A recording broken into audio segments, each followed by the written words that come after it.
पुढच्या बातमीकडे वळतोय। मसाजोगचे सरपंच संतोष देशमुख हत्या प्रकरणी मारहाणीसाठी क्लच वायर, गॅस पाईप आणि बांबू काठी, लोखंडी पाईपचा वापर करण्यात आला। सुमारे 150 जखमा संतोष देशमुखांच्या शरीरावर झाल्या। आरोपींनी या हत्याराने यापूर्वी देखील काहींना मारहाण केली होती।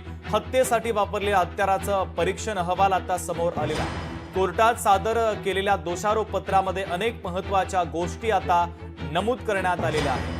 तर सरपंच संतोष देशमुख हत्या प्रकरणाच्या संदर्भातली सगळ्यात महत्त्वाची आणि मोठी अपडेट आता समोर येते।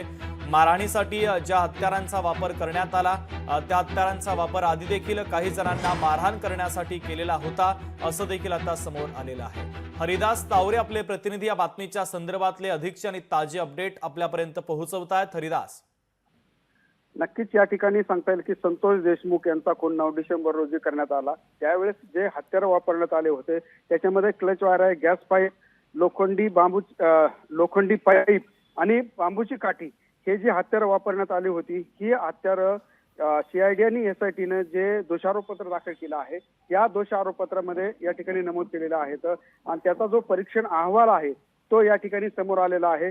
आणि विशेष म्हणजे संतोष देशमुख यांचा ज्यावेळेस मारहाण करत होते ते अत्यंत क्रूरपणे ही मारहाण त्या ठिकाणी करण्यात आली होती आणि जवळपास त्यांच्या शरीरावर 150 पेक्षा जास्त खुणा ज्या आहेत या मारहाणीच्या या ठिकाणी त्या दोषारोप पत्रामध्ये जे दोषारोपपत्र दाखल केलं त्याच्यामध्ये नमूद केलेले आहेत। आणि विशेष म्हणजे या अगोदर देखील ज्या व्यक्तींना मारहाण करण्यात आली होती याच हत्याराने देखील मारहाण करण्यात आल्याचं देखील माहिती समोर येत आहे। शुभम सर, ठीक आहे हरिदास, अत्यंत महत्त्वाची अपडेट या बातमीच्या संदर्भात पोहोचवलेले आहेत, तुर्तास धन्यवाद। तर हत्येसाठी वापरलेल्या हत्याराचा परीक्षण अहवाल आता समोर आलेला आहे। न्यायालयामध्ये सादर केलेल्या दोषारोप पत्रामध्ये हा अहवाल आता मांडण्यात आलेला आहे। अनेक महत्त्वाचे आणि ठळक मुद्दे देखील उपस्थित करण्यात आलेले आहे।